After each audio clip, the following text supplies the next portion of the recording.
Greetings, fellow Ambazonians. This is Capo Daniel, the president of the Ambazonian People's Right Advocative Platform and the commander-in-chief of the Ambazonian Dark Forces. And I want to address the issue of the death of our brother, Anye Nsoh, the young journalist where we do sport reporting for Inside Dream Radio FM for Bamenda.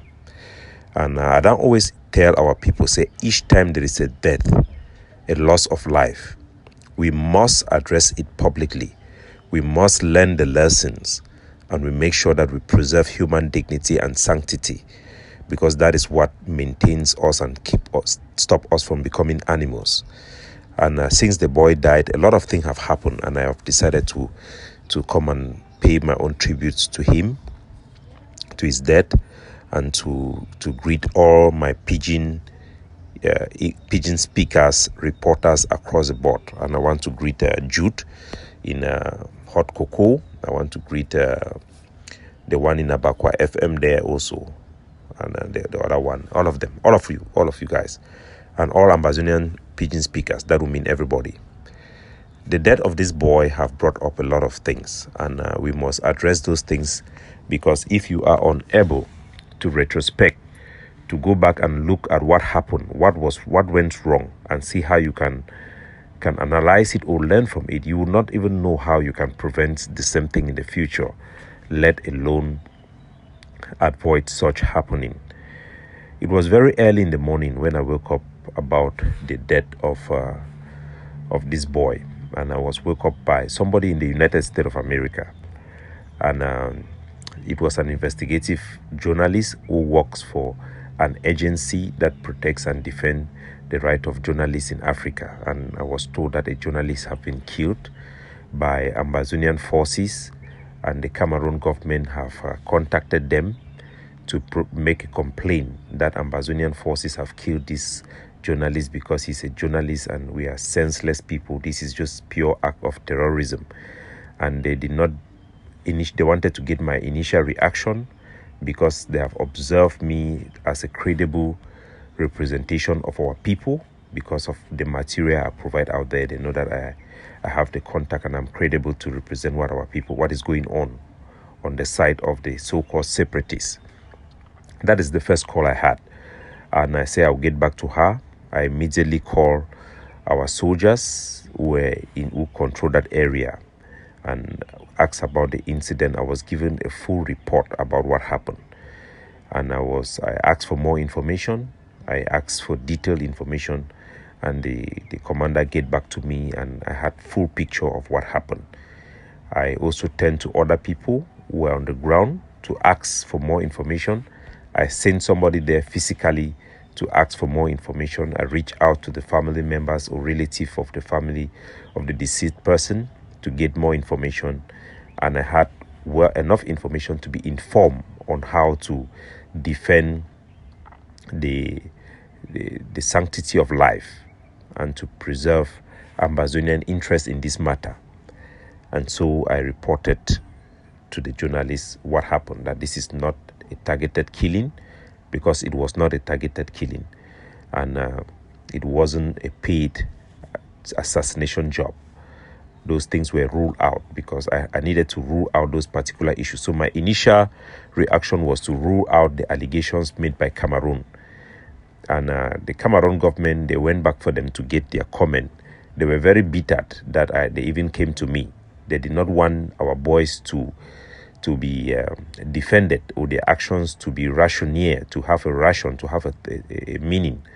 So they were very pissed off, and they have been pissed off with anybody who gets the side of the stories of the boys. And because of that, they have been using a lot of intimidation tactics. When things happen like this, they go to the defenders of the Ambazonian groups or the people that speak for them, and they try to target them. This is why I think is a reason why the Cameroon government is after me. I am the top, I think the number 2 in their wanted list, following their latest action to try to get to me. So this briefing is a briefing and a tribute to our journalist who died. The rest is history. I made a statement. I had to make a statement to explain to the world that this struggle, this killing was not a meaningless kill. It wasn't a targeted killing. It wasn't a killing because they were targeting journalists, and it did not define the whole Ambazonian struggle, because what Cameroon was seeking is to use this action to define the conduct of all other Ambazonian forces. And I had to give them that Ambazonian Defense Forces and all forces in Ambazonia have made a declaration and a commitment in Canada, in Toronto, which had the representative of all forces in Ambazonia that designate lawyers, journalists as protected person and humanitarian workers as protected persons. So Ambazonian soldiers will never target journalists because they are journalists or because of their work. I had to put that statement to defend the interests of Ambazonia.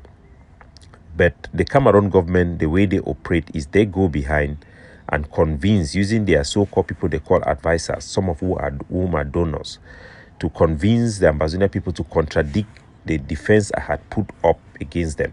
And I believe that is the work that informed those who thought that they were coming to contradict me or to say something that will somehow help them and calm the situation. And they were even blaming me. I was defending our soldiers, and it is the right thing to do. For you to be able to protect the integrity or to stop things, you have to take responsibility. The fact that our soldiers killed a journalist is the problem. When a journalist is killed, it's a big problem. It is not acceptable, and that should be the problem. That should be the main focus of anybody who is rational. Unfortunately, the Ambazonian Defense Forces spokesman Lucas Asu claimed that the ADF was responsible. He admitted, and it was shared on social media. Even when he admitted that it was the ADF, he's the one who said that it was the ADF. I never mentioned the Ambazonian group that carried out the attack. And even though he said that, the media still refused that they didn't want to identify the ADF. As a matter of fact, they said that no group have claimed responsibility because they wanted, for the most part, like you look at Meme Mefo, who have an anti-Ambazonian nationalist agenda. The focus was on Capo Daniel. They tried to put the focus on Capo Daniel because they want to take away that voice that defends Ambazonia effectively. So they even dismiss the idea that a group have claimed responsibility and dismiss what Lucas Asu said, like they don't exist. So, but this is what I will have to explain to our people that they should understand. This our boy, this journalist, Mr. Anye Nsoh, who is an orphan, because I tried to start to look behind who is he, what was he doing, who is an orphan. I've had encounter with him previously where he tried to give me some tips about what was going on in an instance, but that is a very minor issue. I've had a contact with all, I can say all, majority of known journalists. So this boy is an orphan. Some people say that because the mother, who is also late unfortunately, had once involved in a case where they alleged that she also used Ambazonian fighters to attack somebody, or there was a death issue, a case like that, and that person died. So this killing of his son might be the works of the gods of Mancon land, because they spoiled the corpse of one person who was allegedly killed, assassinated by an Ambazonian soldier who was hired by the mother. I'm giving you people every story behind the stories. So that is what some people in Mancon are saying, that it was an omen. That means it is the works of the gods that made this boy to shoot Mr. Anye. If you believe that or not, that is up to you. I'm just sharing information that are going out so that our people should be informed. Because this is what happened. Ambazonian soldiers came to that bar, Don Simon. It is a well-lit place. There is public light outside, and the place have CCTV camera inside. So there is record and there is clarity of what happened. They came in there. The soldiers approached the bar, asked people to go out, and they were shooting guns in the air. The incident and encounter lasted for about 10 minutes. Anye, who died, had gone to buy batteries for his microphone. That is a true story. So he was not there when this action happened. He was not the target. Otherwise, they could have known about his location and go for him. They could have easily picked him out of that place that have CCTV camera and that have public light. So, but they came to that bar because they were not looking for him. So they had previously arrested him because he emanated for 11 February. He was released. So the soldiers had no problem with him. Otherwise, they wouldn't have released him. There is a possibility that because he held the microphone, he was mistaken for a Cameroon gendarmerie, the brigade, who was the target of that operation. There are also people who say that our soldiers who came to that shop, they were coming there because they wanted to come and take money from that shop because the store person was selling brasseries drinks. This is also not true, because that shop, I have seen people there, they have gone there was no brasseries. The people also claim that the owner of Don Simon, who I've heard have also run away from Bamenda and is in Douala, and he's been chased both by Ambazonian fighters and Cameroon military, that he has a shop in Bamenda that sells brasseries drink. That is also not true, because I have seen one of the members of my forces and my network to go to that store and visit the bar. That bar do not even have a crate of brasseries. His business, this guy Don Simon, his businesses are new, and he knows the rule of Ambazonia in Bamenda. He's not selling brasseries, so I rule out that one. There is not. If he was being targeted by our soldier, that would be wrong. So the mission was to target the Cameroon military. They might have mistaken that microphone to be a gun or not. I can never tell. You would never be able to be certain 100% what happened. But what happened is that Anye, who was a journalist, who was not someone who was a vibrant person, loved by everybody, was killed in this manner. Who is to be blamed? Who are we going to use as a scapegoat to put all our anger? Because we are all angry that a journalist will be killed. There are plenty of blame to be shared around. The primary blame will go to Paul Biya and the state of Cameroon for using war as a solution for a political problem. In Bamenda, where I grew up, we have never had this culture of people shooting guns. Many families have guns. People use guns for traditional occasion and things like that, but we have never been in the business of killing or shooting guns in our street. People who usually keep heavy caliber guns are people who are connected with the government or are military people, and those guns have never been abused. So this thing and all this chaos of war, this killing and everything have come from Paul Biya. And the Ambazonian soldiers who are using guns, these are not people who grew up picking guns or are in the culture of guns. These are people, some of these soldiers are people whose brothers have been killed, or people who have been who had protests, or who have been known to be stubborn people around the quarter, and they are afraid of their life that somebody will point them and say that they are Ambazonian fighters. Some are people who are patriot and are patriotic and they want to fight for Ambazonia. But these are not criminals. These are people who come from their community, and they wouldn't go out there to kill Anye, somebody who is popular and well loved by everybody, and loved even by the soldiers themselves. So who are you going to blame? For us Ambazonians and for us peace-loving people who blame Paul Biya, these are all the consequences of this union we have, this fake union or illegal union we have with La Republique to Cameroon, or non-union at all. It's an occupation that we have with La Republique. What will La Republique want us to do? La Republique have chosen who they want to blame.